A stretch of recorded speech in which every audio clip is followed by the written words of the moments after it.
Buenas noches, ¿cómo están? Cuando se discute de economía hay ciertas cosas que quedan en un plano abstracto, que no se ven, que no se entienden, que no se palpan. Las convenciones colectivas de trabajo, por ejemplo. Cuando uno dice en economía precios, supermercado, bolsillo, se entiende.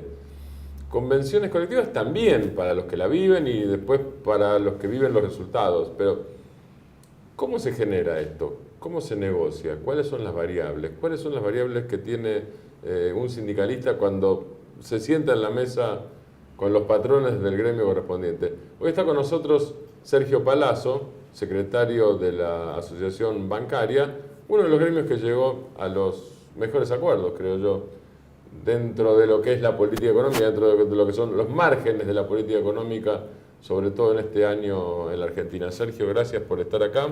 ¿Qué tal, Martín? Gracias a ustedes. Cuando un sindicalista negocia, digo, empecemos por la cocina, pero cuando yo digo cocina no digo algo oculto. Sí, sí. Digo, cocina es la cocina real. Digo, la cocina tiene elementos, ingredientes, fórmulas, cierta química. Digo, cocina es eso, me refiero a eso. No hablo de negociaciones espurias, sino de cocina. ¿Cómo se negocia? ¿Qué tiene en cuenta un dirigente sindical? ¿Qué panorama, qué tablero tiene en cuenta un dirigente sindical? Por ejemplo, ¿cuál tuvieron ustedes este año como para sentarse a negociar? La lógica en negociación no es una lógica tan compleja. En realidad, uno no puede limitarse simplemente a la lucha de precios versus salarios cuando hay una negociación colectiva, porque hay otros componentes. Sin duda que uno tiene que tener muy presente el índice de precio y un índice de precio real de supermercado, como decimos nosotros. Este es uno de los factores. El otro factor que tenemos es el impacto que puede producir la carga tributaria, sea el impuesto a las ganancias o algún otro tipo de gravamen, sobre los salarios y que impacta en algunas actividades y en otras no impacta, porque no alcanzan un nivel en donde se tribute este impuesto. Y el tercer eje, que es fundamental tenerlo, es el nivel de la actividad económica, de la actividad en la que uno se desenvuelve. Porque uno puede aspirar a tener los mejores salarios del país, pero de golpe la actividad está retraída, tiene problemas, y más que discutir salario, termina discutiendo puestos de trabajo y no salarios, que no le echen gente. Entonces, cuando uno encuentra estos tres componentes, es cuando empieza a encontrarle la punta a la discusión salarial. Lo demás es tratar de sobrellevar una discusión en el marco de intereses muy fuertes que se generan alrededor, que no tienen que ver con la negociación propiamente dicha, y que uno tiene que tener la tranquilidad y la frialdad y los conceptos claros para que no ser abrumado. ¿Qué digo esto? Uno ve hasta que hay un componente mediático en la discusión salarial. Algunos quieren que uno discuta a un nivel de desborde que no le termina conviniendo a nadie. Es decir, sería muy fácil salir y reclamar el 100% de aumento salarial y dar una lucha por ello. Ahora, ¿el 100% sirve? Si a todo el mundo le dan el 100%, seguramente no, porque explota por los aires la economía, el país y nuestros propios puestos de trabajo y nuestro propio salario es el primero que se dinamita. Entonces creo que uno tiene que encontrar en esos tres ejes un marco de racionalidad y a partir de ahí sí posicionarse y decir, bueno, el porcentaje que nosotros pretendemos es este, que nunca esté por debajo de la inflación, por supuesto, y que contemple las otras dos ítems que hablé, la carga tributaria y el nivel de actividad de las empresas. ¿Y en este año cómo fue traducido a la mesa de negociaciones la bajada a tierra de esos tres ejes? Bueno, nosotros, creemos que hoy tenemos, hasta hoy, uno de los mejores acuerdos que se ha firmado. Ojalá siga siendo dentro de un tiempo el mejor acuerdo y no haya que rediscutir nada. Esto significaría que la economía se ha estabilizado, los precios se han estabilizado. Si no, nos tendremos que sentar a rediscutirlos, ¿no? ¿El acuerdo cómo es, para hacer un resumen? El acuerdo es un 29% directo de punta a punta, de enero a diciembre, retroactivo enero, o sea que los compañeros han cobrado un importante retroactivo. Sí. Dos sumas fijas, una de 1.600 en el primer bimestre y una de 5.500 en el último bimestre, y un sueldo mínimo garantizado para cualquier compañero que ingrese en cualquiera de las categorías en un banco hoy, de 11.549 pesos, es el sueldo mínimo que va a ganar un bancario después de este acuerdo. Y aparte, hay otros componentes en la paritaria, que son derechos que también son plata y que cuestan plata. Por ejemplo, nosotros hemos avanzado en mejorar un adicional que se denomina adicional patagónico, porque los costos han crecido, además del adicional por zona desfavorable, que está cuestionado judicialmente la forma de liquidación, porque los bancos liquidan de una manera, nosotros sostenemos de otra. Para ir supliendo eso se creó un adicional patagónico hace algunos años atrás y hoy mejoramos por encima de ese 29% el aumento del adicional.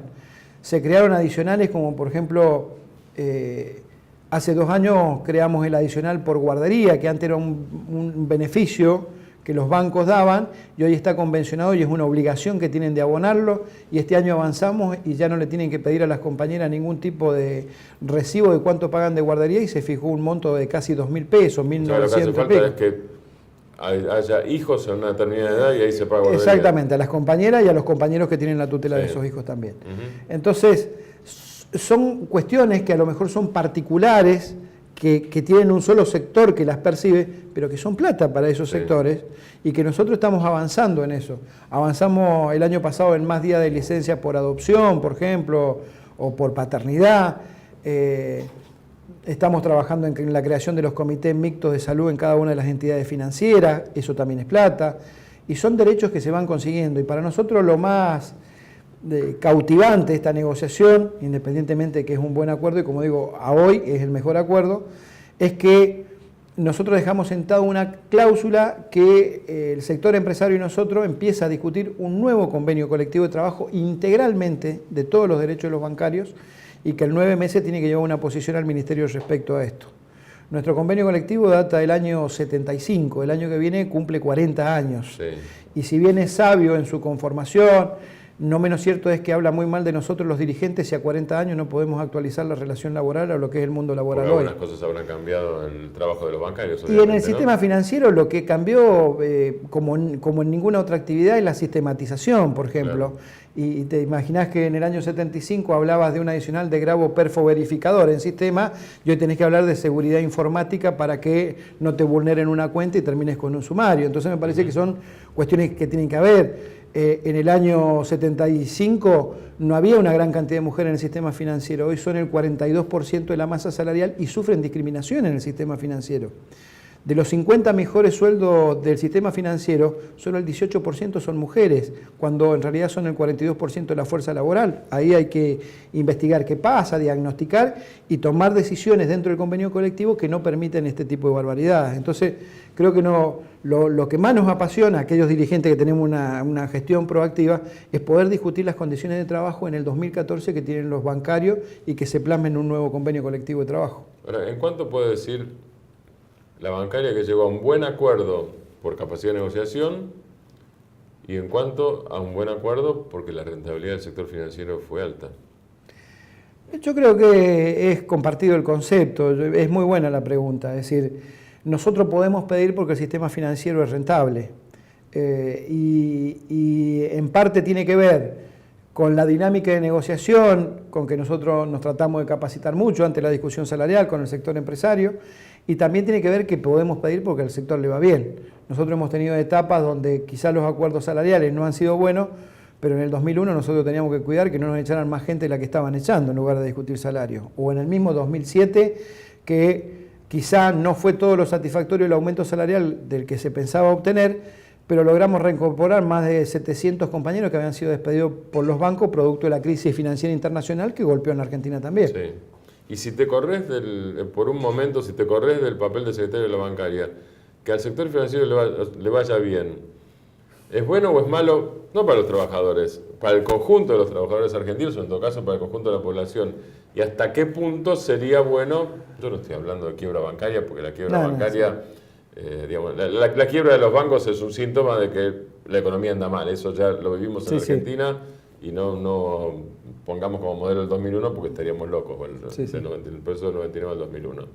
Yo hablo de tasas de ganancia razonables o de superganancias. La proporcionalidad que le vaya bien a los bancarios, que le vaya bien a la sociedad y que le vaya bien al sistema. Claro, es complejo. Es complejo. A ver, si a los bancos le va bien, la lógica indica que a la economía le debería ir bien y a la sociedad le debería ir bien porque la economía funciona y hay trabajo y hay producción. ¿Le va demasiado bien? Si el tema es ¿a qué punto llega o sobre qué puntos el banco llega a irle bien? Si le va bien porque da préstamos, los préstamos son a tasa razonable, generan producción, generan empleo, está bárbaro que le vaya bien. Sí. Si a los bancos le va bien porque la tasa es alta, porque los servicios que cobran son altos, Y sin duda es una visión egoísta que nosotros tendríamos de que nos va bien porque al banco le va bien, pero en realidad a la sociedad le está yendo mal. Bien. Yo creo que hay que buscar ese componente y para eso están los mecanismos regulatorios como el Banco Central para decirle, bueno, no se pasen de esto, bueno, la tasa de interés debería ser así, o bueno, los encajes, si ustedes se me van por las nubes con la tasa, les tomo parte del encaje para que los retenga un poquito. Pero, ¿y en qué punto estamos de eso? Sergio, vos en este programa estuviste y hablaste del tema de tasas, de préstamos para la vivienda, de la diferencia entre vivienda, producción y préstamo personal. ¿En qué estamos? Hoy hay una medida, sí, hoy hay una medida antipática del sistema financiero que tiene que ver con la tasa alta que se propicia inclusive desde el Banco Central, pero uno no la puede analizar desde un punto de vista aislado. Evidentemente acá había que cubrir primero un proceso inflacionario que venía muy crecido en enero y febrero y supongo que en la mente de quienes manejan la economía habrán puesto una tasa alta, cosa de bajar el consumo, porque con una tasa alta nadie te toma un préstamo, bajar el consumo, no se dispara el dólar, no se disparan los precios. Lo bueno sería ver cuáles son las medidas complementarias para retomar un ritmo de una tasa normal, porque si la tasa sigue alta, las consecuencias las conocemos todos. En unos meses discutís puestos de trabajo y no discutís salario, sí, porque bajó el consumo, bajó la economía y obviamente eso repercute en los puestos de trabajo. Hoy la tasa alta tiene un nivel de antipatía con el consumo y tiene un nivel de antipatía con un programa económico que hasta ahora venía de un modo distinto. Considero que fue necesaria en función de este agite inflacionario que había en enero y febrero, bastará ver cuáles son las medidas complementarias para volver a una situación anterior a una tasa alta que hoy el Central está pagando entre 26 y 28 puntos a los bancos por sacarle los fondos, y los bancos en lugar de prestarlo afuera se lo prestan al Central, que saben que es seguro, no tienen gasto de administración, no tienen riesgo y obtienen una rentabilidad alta. Y en este contexto, ¿la inflación para ustedes es un problema real? Te lo pregunto, parece medio tonta la pregunta, pero también hace unos años, en este mismo programa, empezamos a preguntarlo. Me acuerdo que un día se lo pregunté a Aldo Ferrer y algunos me decían, hablar de inflación es cuestión de ortodoxos.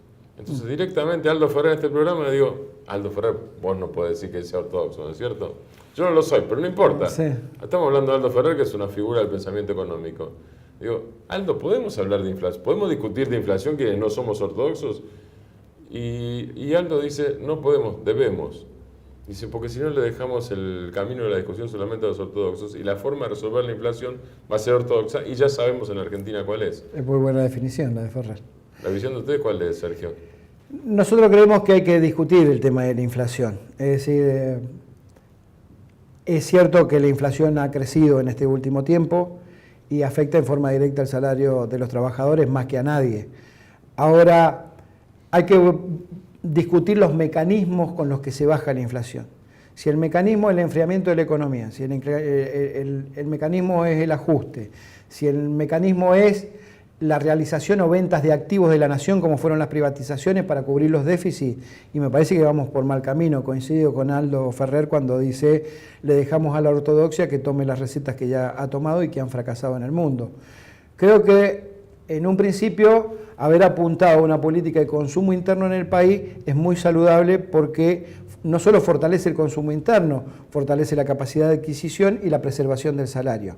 Hoy estamos en una situación en donde en los bancos no se está pidiendo crédito producto de las tasas altas. Claro. Y quien te pide un crédito y te acepta que la tasa sea del 40% es porque no te lo va a pagar. Entonces va a empezar en un problema el sistema financiero si empieza en esa vorágine de dar créditos al 40%. El problema es que se hace con la liquidez que tienen los bancos al no poder otorgar crédito. Por eso digo, es una medida antipática la que se ha tomado de poner la tasa tan alta. Habrá que ver desde el equipo económico cuáles son las medidas económicas para volver a reactivar la economía una vez que los precios estén estabilizados. ¿Y qué se haría con la liquidez o qué debería hacerse con la liquidez? La liquidez debería estar volcada plenamente a sectores productivos que generen empleo y trabajo. Creo que esto tiene que ser muy, muy claro el concepto, ¿no? Por supuesto que volvemos al tema, hay que resolver primero la inflación, sí, y después darse una política de crédito que acompañe a los sectores de la producción y que generan empleo. ¿Cuáles son los créditos que mejor están funcionando a juicio de ustedes? Los créditos que mejor están funcionando, hoy no hay mucho crédito que se esté dando. Sí. Y ahí tiene que ver con la tasa. Esto es así. Cualquiera que trabaje en un banco sabe que no está dando mucho crédito en las entidades financieras. Generalmente los créditos, si tu pregunta apunta a cuáles son los créditos más rentables para las entidades, siempre van a ser los que están atados a un descuento del recibo de sueldo o a un código de descuento. Y en eso también habría que regular un poco más las financieras que están por fuera del sistema financiero, porque terminan cobrando tasas usurarias, sí, generalmente a los sectores que menos tienen, porque muchos tienen código de descuento a los jubilados. ¿No?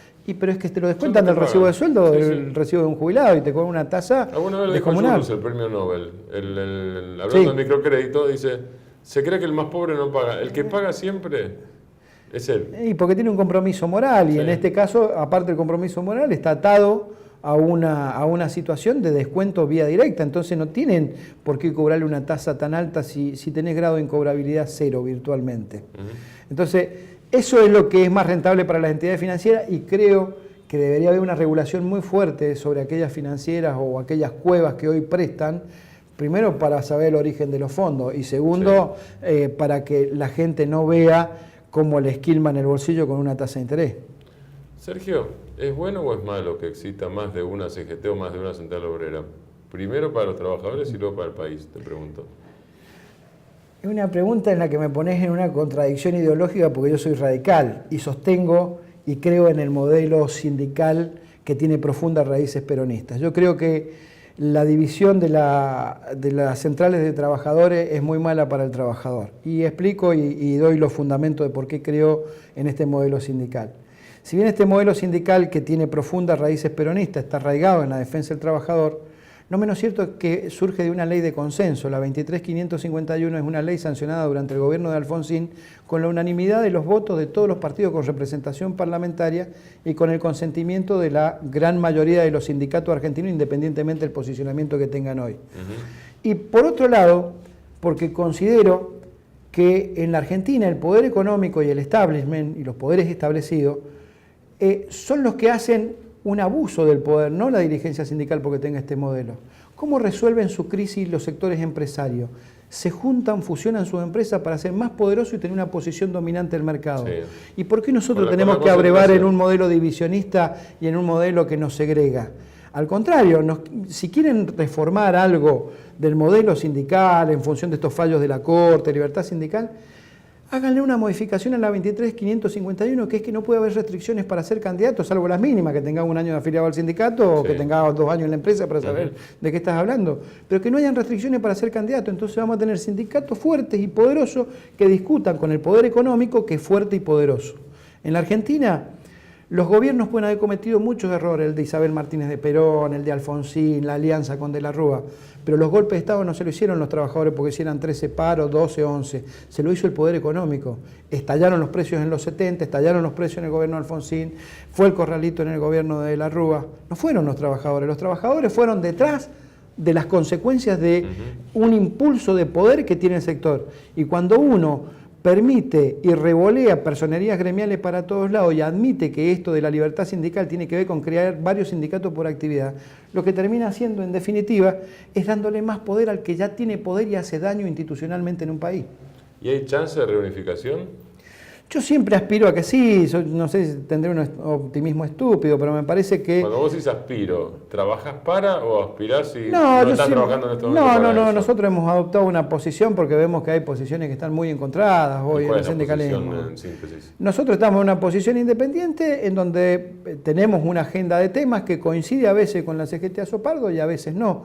Nosotros nos retiramos, yo lo expliqué, no por la agenda, no porque no lo respetemos al compañero Moyano, yo siempre he dicho que me parece un buen dirigente sindical, sino porque se partidizó la CGT detrás de un partido de oposición, y la CGT no tiene que ser ni oficialista ni opositora, tiene que discutir política. Porque en ese caso no está claramente, por lo menos a mí no me queda claro cuál sería el partido de oposición, ¿no? En esa partidización. Y bueno, Moyano, que es Massa, puede ser, pero no estoy fue seguro. De Narváez, fue en la lista de Narváez. Por eso digo, exactamente. En el momento en que nosotros nos vamos, era una alianza que a nosotros nos complicaba y en el sindicato también nos complicaba la alianza gremial vinculada al proyecto de la CTA. Es decir, nosotros si defendemos el modelo sindical, obviamente no estamos compartiendo el espacio de ideas de los compañeros de la CTA. Ellos tienen su idea, yo la respeto, nosotros tenemos otra distinta. ¿Van a mantenerse independientes hasta que se aclare el panorama? ¿Esa sería más o menos la estrategia? Mira, la lógica del sindicalismo claramente indica que cuando hay procesos de recambios presidenciales, generalmente el sindicalismo tiende a unirse. ¿Será que nos tenemos que juntar con 2 o 3 ejes claros?